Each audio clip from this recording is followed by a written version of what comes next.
Channel inspire civil engineer easy way of learning. আমরা still structure এখন শুরু করেছি। তো স্টিল স্ট্রাকচারের ফার্স্ট পার্টে ইন্ট্রোডাকশন, সেকেন্ড পার্টে what is the different type of connection, different type of steel structure, এগুলো সম্পর্কে আমরা আলোচনা করেছি। রিভেট কানেকশন আমাদের শুরু হয়েছে, আর রিভেটিং কী করে সেটা আমি আগের দিন ডেসক্রাইব করেছি। আজকে আমরা কি বলেছিলাম, আজকে আমরা যেটা পড়বো সেটা হচ্ছে স্ট্রেংথ অফ রিভেট, কী রকম হয়। তার আগে আমরা যেটা জানতে হবে সেটা হচ্ছে টাইপস অফ জয়েন্ট, কী টাইপের জয়েন্ট হয়। তো টাইপস অফ জয়েন্ট যদি আমরা বলি,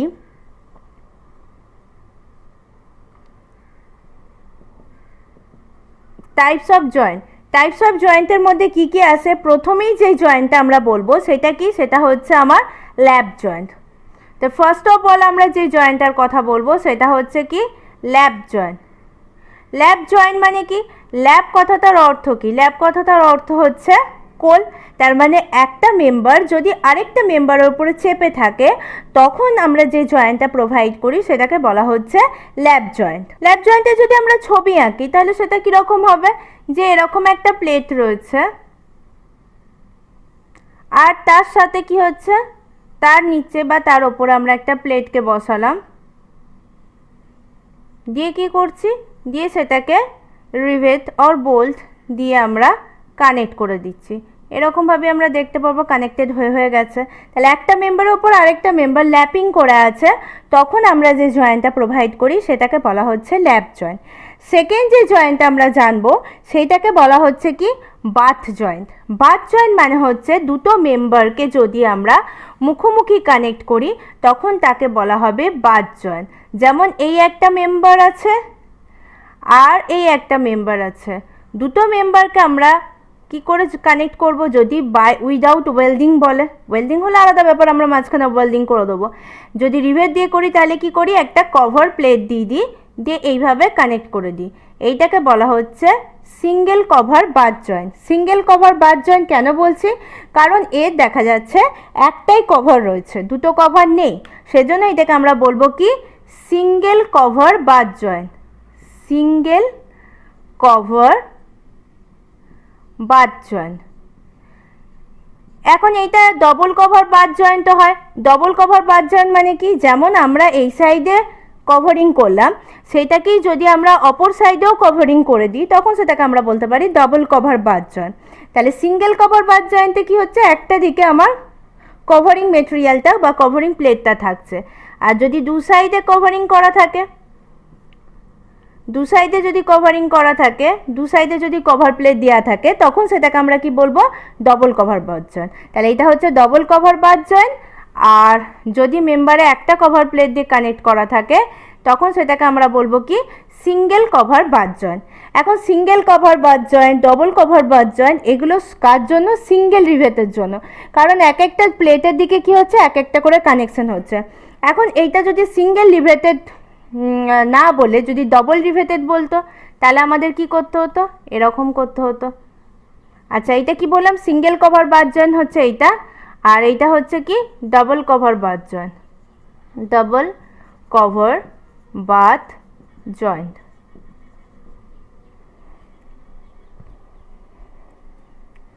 তাহলে এইটা হলো। এখন দেখা যাচ্ছে ডবল, এবার কি হচ্ছে, ডবল কভার আছে, যদি দুটো রিভেটের রো পার কভার এক সাইডে থাকে এক একটা মেম্বারে তখন ডবল কভার ডবল রিভেটেড, এটাকে কি বলবো, ডবল কভার ডবল রিভেটেড, আর বোল্ট থাকলে ডবল বোল্টেড। তাহলে দুটো করে রো যাচ্ছে আর দুটো কভার রয়েছে, তার জন্য কি হচ্ছে, double cover double riveted butt joint. এটা single cover single riveted butt joint. এটাকে আমরা কি বলতে পারি না, single cover single riveted butt joint. এটাকে single cover single riveted butt joint আমরা বলতে পারি। তাহলে এগুলো হলো ল্যাপ জয়েন্টের সেম অ্যাজ। ল্যাপ জয়েন্টে আমরা কি দেখছিলাম, দুটো মেম্বারকে আমরা একটা সিঙ্গেল রিভেট দিয়েও কানেক্ট করতে পারি, একটা ডবল রিভেট দিয়েও কানেক্ট করতে পারি। যদি সিঙ্গেল রিভেট দিয়ে কানেক্ট করি তাহলে বলবো সিঙ্গেল রিভেটেড, যদি ডবল রিভেট দিয়ে কানেক্ট করি তাহলে ডবল রিভেটেড ল্যাপ জয়েন্ট। এইভাবে রিভেট অনুযায়ী রিভেটের রোয়ের সংখ্যা কটা আমরা দিচ্ছি। এখন এইটা আমরা যদি এক্সটেন্ড করি তাহলে কিন্তু আমরা দেখতে পাবো কি এইভাবে যাচ্ছে, যেমন আমরা ল্যাপ জয়েন্টের ক্ষেত্রে দেখেছিলাম। এটাকে এক্সটেন্ড করলে আমরা এইভাবে দেখতে পাবো। তো এটা 3D ভিউতে আমরা এরকম দেখতে পাবো। তাহলে এগুলো হয়ে গেল কভার পিকচারগুলো। ফার্স্ট অফ অল যদি আমরা দেখি যে ফেলিওর কি, রিভেটের মধ্যে কি কি টাইপের ফেলিওর হতে পারে। একটা হচ্ছে শিয়ার ফেলিওর হতে পারে, আর একটা হচ্ছে বিয়ারিং ফেলিওর হতে পারে, আর লাস্ট হচ্ছে যদি প্লেটের মধ্যে ফেলিওর হয় তাহলে টিয়ারিং ফেলিওর হতে পারে। তো ফার্স্টে আমরা কি বলতে পারি, শিয়ার ফেলিওর জিনিসটা কি হচ্ছে না, এখানে একটা রিভেট রয়েছে, আমি একটা ল্যাপ জয়েন্টই ধরে নিচ্ছি, এই একটা মেম্বার রয়েছে আর এই একটা মেম্বার রয়েছে, এর মধ্যে কি করেছি আমরা রিভেট দিয়ে ল্যাপ জয়েন করেছি, ঠিক আছে। এখন এই মেম্বারটার মধ্যে যদি দেখা যায় টেনসাইল ফোর্স কাজ করছে, মেম্বারটা কীরকম আছে না, একটা মেম্বার এরকম আছে, তার উপর আরেকটা মেম্বার ল্যাপ জয়েন আছে। এবারে দুটোর মধ্যে যদি টেনসাইল ফোর্স কাজ করে, টেনসাইল ফোর্স কাজ করলে কি হবে, আমরা দু সাইড থেকে এইভাবে টানছি, তাহলে কি হচ্ছে মেম্বার দুটো এভাবে ছেড়ে বেরিয়ে যাচ্ছে। সেম অ্যাজ এখানেও যদি এরকম টেনসাইল ফোর্স কাজ করে তাহলে কি হবে, দুটো মেম্বার ছেড়ে বেরিয়ে যেতে চাইবে, দুটো মেম্বার ছেড়ে বেরোলে কীরকম জিনিসটা দাঁড়াবে, রিভেটটা এরকম কন্ডিশনে দাঁড়াবে। তাহলে দেখা যাচ্ছে এই যে দুটো প্লেন যেখানে জয়েন হচ্ছে, এই যে দুটো প্লেন যেখানে জয়েন হয়েছে যেই জায়গাটায়, সেখানে যদি আমার ফেলিওর হচ্ছে, শিয়ার অফ হয়ে কেটে বেরিয়ে যাচ্ছে, মানে ফার্স্টে কন্ডিশন এরকম ছিল, দেন কন্ডিশন এরকম হয়, তাহলে দেখা যাচ্ছে এই জায়গাটায় ফেলিওরটা হচ্ছে, মানে এই ক্রস সেকশন বরাবর, মানে কি রিভেটের যে বডি যে সার্কেলটা আছে এই ক্রস সেকশন বরাবর কি হচ্ছে, দুটো প্লেন এইভাবে ফেল করে বেরিয়ে যাচ্ছে। শিয়ার ফেলিওর কীরকম হয় এই সম্পর্কে আমার ভিডিও আগেও বানানো আছে, দেখে নিতে পারো স্ট্রেংথ অফ মেটেরিয়ালে। তো এইভাবে শেয়ার অফ হয়ে বেরিয়ে যাচ্ছে, তাহলে কি হচ্ছে, এটা হয়ে যাচ্ছে আমার এই এরিয়াটাতে আমার কি হচ্ছে, শেয়ার ফেলিওর হচ্ছে। তাহলে আমাকে যদি রিভেটের ফেলিওরের জন্য যে লোডটা বা যে স্ট্রেস, আমরা কি জানি লোড সমান হচ্ছে স্ট্রেস ইন্টু এরিয়া, এটা আমরা সবাই জানি, তাহলে আমরা সেটা এবারে করবো। তাহলে এরিয়াটা কি হয়ে যাচ্ছে, এইটা কি একটা সার্কুলার এরিয়া, রিভেটের যে নিচের যে এরিয়াটা এটা কি হয়, সার্কুলার এরিয়া, তাহলে এরিয়াটা কি হয়ে যাবে, area due to shear failure, তাহলে সেটা আমরা কি লিখবো, π/4 ইন্টু ডি স্কোয়ার, যেটা সার্কেলের এরিয়া। আচ্ছা, আর যদি ধরে নিই আমরা যে রিভেটের শেয়ার স্ট্রেসটা হচ্ছে এফএস, তাহলে শেয়ার এর ওপরে force against the share load কি হবে, শেয়ার লোড যদি পড়ে তার এগেনস্টে ফোর্সটা কি হবে, পিএস সমান হয়ে যাবে এএস ইন্টু এফএস। এখন এএসটা কি, এএসটা হচ্ছে π/4 into D square into FS. এইটা হয়ে গেল আমার সিঙ্গেল শেয়ার। যখন সিঙ্গেল শেয়ার হচ্ছে, সিঙ্গেল শেয়ার কথাটা কেন বলছি, কারণ এটা ল্যাপ জয়েন্ট আছে, ইটস ওকে সিঙ্গেল শেয়ার হলো। এখন যদি দেখা যায় যে ডবল কভার বাদ জয়েন্ট হয়, যদি এই ফেলিওরটা ডবল কভার বাদ জয়েন্ট হয় তখন সেটা কীরকম হয়ে যাবে না, এরকম একটা মেম্বার রয়েছে, এরকম একটা মেম্বার রয়েছে, দুটো মেম্বারকে কি করছি আমরা, ডবল কভার বাদ জয়েন করছি। ডবল কভার বাদ জয়েন মানে এইভাবে আমরা করছি। এখন দেখা যাচ্ছে যে মেম্বারটার ওপরে যখন শিয়ার ফোর্স কাজ করছে তখন এই প্লেন বরাবর একটা ফেলিওর হতে পারে, আর এই প্লেন আর এখানে এই প্লেন বরাবরও ফেলিওর হতে পারে। তাহলে ফেলিওর প্লেন পেয়ে যাচ্ছে কটা, দুটো পেয়ে যাচ্ছে। দেখা যাচ্ছে কি যে ফেলিওর প্লেন আমরা কটা পাচ্ছি, দুটো পেয়ে যাচ্ছি। তাহলে জিনিসটা দাঁড়াচ্ছে কীরকম,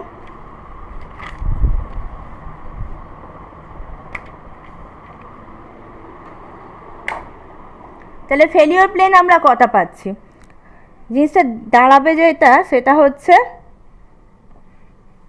এখানে ছবিটা আঁকাটা একটু প্রবলেম হয়ে যাচ্ছে, মানে এই মেম্বারটা এইদিকে চলে গেল, এই মেম্বারটা মাঝখানে যে মেম্বারগুলো এই সাইডে চলে গেল, এইটা তাহলে কি হচ্ছে যে আমরা দুটো ফেলিওর প্লেন পাচ্ছি। তাহলে এরকম যদি দুটো ফেলিওর প্লেন পাই ডবল কভার বাদ জয়েন্টের ক্ষেত্রে, তখন কিচ্ছু না, তখন আমাকে শুধু কি করতে হবে, এখানে জাস্ট পিএস সমান 2 গুণ করতে হবে, যেহেতু দুটো ফেলিওর প্লেন পাচ্ছি, ডি স্কোয়ার ইন্টু এফএস। এটা কি, এটা হচ্ছে ডাবল শেয়ার, এটা গেল কি সিঙ্গেল শেয়ার। তাহলে ডবল শেয়ারের ক্ষেত্রে শুধুমাত্র আমাকে কি হচ্ছে, এরিয়া ইন্টু স্ট্রেস সমান লোড, তাহলে এরিয়া ইন্টু স্ট্রেস এখানে খালি দ্বিগুণ হয়ে যাচ্ছে যেহেতু দুটো প্লেন পাচ্ছি। এখন প্লেটের ওপর যদি টেনসাইল ফোর্স কাজ করে, প্লেটের ওপর যখন টেনসাইল ফোর্স কাজ করছে তখন কি হবে না, এখানে যে রিভেটটা যেই জায়গাতে কানেক্ট আছে সেই জায়গাতে ছিঁড়ে বেরিয়ে যেতে পারে, যেটাকে বলা হচ্ছে কি টিয়ারিং। আমরা যদি একটা পেজ নিই, সেই পেজটাকে যদি আমরা দু সাইডে ধরে টানি তাহলে কি হবে, মাঝখানটা ছিঁড়ে ক্র্যাক হয়ে বেরিয়ে যাবে। তো টিয়ারিং ফেলিওরটা কি হয়, আমার রিভেটটা যেই পোর্শনে বসানো আছে সেই বরাবর ফেলিওর হয়। এখন যদি এটা সলিড প্লেট হতো তাহলে সেক্ষেত্রে এরিয়া অফ টেনশন কি হতো, এটা আছে উইথ কত আছে এক্স, থিকনেস কত যদি আমি টি ধরে নিই বা টি মিনিমাম ধরে নিচ্ছি, দুটো থিকনেসের মধ্যে যেটা মিনিমাম হবে, সেক্ষেত্রে এরিয়াটা কত হয়ে যেত না এক্স গুণিত টি মিনিমাম, এটা হয়ে যেত তখন, সেক্ষেত্রে এরিয়াটা হয়ে যেত এক্স গুণিত টি মিনিমাম। এটা গেল। এখন নর্মালি তো এটা তো সলিড প্লেট থাকে না, এটা কি থাকছে তিনটে, এখানে ধরে নিলাম তিনটে রিভেট আছে, তাহলে এখানে হলো হয়ে গেছে, তাহলে এই পোর্শনে যেখানে যেখানে রিভেট আছে সেখানে সেখানে আমার কি হবে এরিয়াটা রিডাকশন করতে হবে। তাহলে এইখানে যদি আমি দেখি তাহলে এখানে এরিয়াটা কি হয়ে যাবে এক্স মাইনাস 3 ইন্টু ডি। এখন ডি কি, ডিটা হচ্ছে dia of rivet hole, rivet hole যেটা আমরা করেছিলাম, রিভেটের মানে প্লেটের মধ্যে যে হোলগুলো বানিয়েছিলাম তার যে ডায়ামিটার সেটা হচ্ছে ক্যাপিটাল ডি। তাহলে তখন এরিয়াটা হয়ে যাবে A equal to X minus 3D into কী হয়ে যাবে থিকনেস, উইথ গুণিত থিকনেস, কারণ উইথ এখন এক্স ছিল, এখান থেকে 3টে ডি বাদ দিচ্ছি, তাহলে আমি যে নেট যে উইথটা সেটা পেয়ে যাচ্ছি। নেট উইথটা কত হয়ে যাচ্ছে না এক্স মাইনাস 3D। এটা গেল। এইটাই যদি পিচের ক্ষেত্রে হয়, পার পিচ যদি বলি, যদি কোনো অনেক সময় এরকম কোশ্চেন থাকে যে পার পিচে কত, তাহলে পিচ ডিস্টেন্স মানে কি একটা রিভেটের সেন্টার থেকে আরেকটা রিভেটের যে সেন্টারটা সেইটা, তাহলে এখানে যে পিচ ডিস্টেন্সটা আমরা পাচ্ছি এখানে কি হচ্ছে d/2, এখানে হয়ে যাচ্ছে d/2, তাহলে ওভারঅল আমার এক্স থেকে বাদ কত যাচ্ছে, এখন পিচ ডিস্টেন্স মানে পি ডিস্টেন্স ধরতে হবে, এখন উইথ কত হয়ে গেছে পি, তাহলে উইথ হয়ে গেছে পি, তার থেকে কতটুকু বাদ যাবে এইখানের এই পোর্শনটুকু আর এইখানের এই পোর্শন আর এই পোর্শন, মানে ডি এর হাফ হাফ করে, তাহলে 2 into half into D into কী হয়ে যাবে যা টি মিনিমাম, যখন আমার এরিয়া পার পিচ হবে, তার মানে কি হয়ে যাচ্ছে P minus D into T minimum. এইটা অনেক সময় শর্ট কোশ্চেনে দেয়, অঙ্ক করতে গিয়ে তো এগুলো লাগিয়ে, তবে রিভেটের অঙ্ক এখানে পড়ে না, শর্ট কোশ্চেনই মেনলি ইম্পর্টেন্ট এখান থেকে। আচ্ছা নেক্সট কি হচ্ছে, নেক্সট হচ্ছে এটা পার পিচে আমার, এবারে পার পিচে যদি আমি লোড বলি তাহলে লোডটা আমি কি দিয়ে ডিনোটেট করব, টিয়ারিং, তাহলে পিটি দিয়ে ডিনোটেট করলাম, তাহলে P minus D into T minimum, এটা তো গেল এরিয়া। এখন লোড সমান কি এরিয়া ইন্টু স্ট্রেস, আমি টিয়ারিং স্ট্রেস ধরে নিচ্ছি এফটি, তাহলে আমার পিটি সমান কি হয়ে যাবে P minus D into T minimum into FT, হয়ে গেল, এটা হয়ে গেল পিটি। তাহলে এইটা হয়ে গেল আমাদের লোড। তাহলে একটা পেলাম আমরা কি শেয়ারিংয়ের জন্য পেলাম, টিয়ারিংয়ের জন্য পেলাম, প্রথমটা কি ছিল শেয়ারিং ছিল, এইটা কি হচ্ছে টিয়ারিংয়ের জন্য ফেলিওর, এইটা হয়ে গেল টিয়ারিংয়ের জন্য ফেলিওর। এরপরে যদি আমরা বার করি নেক্সট যে ফেলিওরটা সেটা হচ্ছে বিয়ারিং। এখন যদি এই এই যে টিয়ারিং ফেলিওরটা আমরা করছি সেটা যদি উইথটা ধরে নিলাম এক্স, তাহলে এক্স মাইনাস, এখন রিভেটের সংখ্যা কি, রিভেটের আমাকে একটা সংখ্যা বলে দেবে বা আমাদের যেটা বেরোবে রিভেটের সংখ্যা, যদি ধরে নিলাম রিভেটের সংখ্যা হচ্ছে এন, তাহলে X minus N into D into T minimum into FT, এইটা হচ্ছে আমার ফাইনাল যদি আমি টিয়ারিং ভ্যালু বলি, পিচের নয়, যেটা আগেরটা লিখলাম সেটা কি পার পিচ যদি কোশ্চেনে চায় তখন ওই ফর্মুলা, যদি নর্মাল চাচ্ছে টিয়ারিংয়ের ভ্যালু তাহলে আমাকে এই ফর্মুলাটা দিতে হবে। এরপরে কি, এরপর হচ্ছে বিয়ারিং ফেলিওর। বিয়ারিং ফেলিওর মানে কি, এই একটা মেম্বার রয়েছে আরেকটা মেম্বার আমরা কি করেছি রিভেট দিয়ে কানেক্ট করেছি, এখন যদি দেখা যায় টেনসাইল ফোর্সের জন্য কি হচ্ছে এই মাঝখানের যে রিভেটটা সেটা কি হচ্ছে এইভাবে বেঁকে যাচ্ছে, তখন সেটাকে আমরা কি বলবো বিয়ারিং ফেলিওর, এইভাবে বেঁকে যাচ্ছে, তাহলে সেই ফেলিওরটাকে আমরা কি বলবো বিয়ারিং ফেলিওর। তাহলে বিয়ারিং ফেলিওর যখন আমরা বলবো তখন কি হচ্ছে বিয়ারিং ফেলিওরে কোনটুকুনি পার্ট আমাদের অংশগ্রহণ করছে, এইটুকুনি পার্ট, তার মানে রিভেটের ডায়ামিটারটা অংশগ্রহণ করছে আর কি হচ্ছে প্লেটের থিকনেসটা অংশগ্রহণ করছে। তাহলে এখানে আমরা কি করব, বিয়ারিং ফেলিওর যখন ক্যালকুলেশন করব তখন কিভাবে লিখব, এরিয়াটাকে যদি আমি কি বলে দিই বিয়ারিং ফেলিওর, তো তাহলে এরিয়াতে এবি বলে দিলাম, তাহলে এবি সমান কি হয়ে যাচ্ছে এই থিকনেসটা নিতে হচ্ছে আর কি হচ্ছে ডায়ামিটার অফ দি রিভেট হোলটা নিতে হচ্ছে, তাহলে ডি ইন্টু টি মিনিমাম, এইটা হয়ে যাচ্ছে আমার বিয়ারিং ফেলিওরের এরিয়া। আর স্ট্রেসটা আমি কি ধরে নিলাম এফবি ধরে নিলাম, তাহলে লোড আবার এইভাবেই বলতে পারি কি D into T minimum into FB, এটা হয়ে গেল আমার কি বিয়ারিং ফেলিওরের যে লোডটা। এখন এইটা হয়ে গেল bearing failure, tearing failure, শিয়ারিং failure. এবারে নেক্সট যেটা আমরা জানবো সেটা হচ্ছে রিভেট ভ্যালু। এখন রিভেট ভ্যালু বলতে আমরা কি বুঝি না, লিস্ট অফ পিবি যেটা পেয়েছিলাম অর পিএস, শেয়ারের জন্য যেটা সেইটা অথবা পিএস, তার মধ্যে যেইটা কম হবে সেইটা আমরা কি ধরে নেব, রিভেট ভ্যালু হিসেবে ধরে নেব। এখন স্ট্রেংথ অফ জয়েন্ট হচ্ছে least of PB, PS and PT, এই তিনটের মধ্যে যেটা ছোট হবে সেইটা আমরা ধরে নেব স্ট্রেংথ অফ জয়েন্ট। আর ইফিসিয়েন্সি অফ দি জয়েন্ট যদি বলি, it is the ratio of strength of the joint divided by strength of joint divided by strength of solid plate. প্লেটটা যদি সলিড থাকতো তার যে স্ট্রেংথ, আর এই যে স্ট্রেংথ অফ জয়েন্ট, এই তিনটের মধ্যে যেটা লিস্ট ভ্যালু ডিভাইডেড বাই প্লেটটা যদি সলিড থাকতো তার যে স্ট্রেংথ, এদের যে রেশিও সেটাকে বলা হচ্ছে কি এফিসিয়েন্সি অফ জয়েন্ট। আর লাস্ট বাট নট লিস্ট সেটা হচ্ছে নাম্বার অফ রিভেট, সেটা হচ্ছে কি ফোর্স, মেম্বারটার উপর কত ফোর্স পড়ছে ডিভাইডেড বাই মেম্বারে এক একটা রিভেট কত লোড নিতে পারে, মানে force divided by rivet value. Rivet value মানে কি এই দুটোর মধ্যে শেয়ারিং আর বিয়ারিংয়ের যে ভ্যালু দুটো বেরোবে তার মধ্যে যে লিস্ট ভ্যালুটা বেরোবে। এই কথা ফর্মুলা জানলে আমরা রিভেটের অঙ্ক করতে পারবো। এখন আমাদের সেমিস্টারের জন্য যদি বলি, সেমিস্টার হিসেবে আমাদের বোল্টের অঙ্ক পরীক্ষায় পড়ে, তাহলে বোল্টের অঙ্ক আমাকে যদি পড়তে হয় তার জন্য পরের ক্লাসটা দেখতে হবে। এখানে এই পর্যন্ত রিভেটের ক্লাস, আজকের ক্লাস এই পর্যন্ত। ভিডিওটি ভালো লাগলে শেয়ার করো বন্ধুদের মধ্যে, চ্যানেলটাকে সাবস্ক্রাইব করো, বেল আইকনটি প্রেস করো যাতে পরবর্তী ভিডিওগুলোর সাথে সাথে তোমরা পেয়ে যেতে পারো। আজকে এই পর্যন্ত। Thank you for watching my video. By.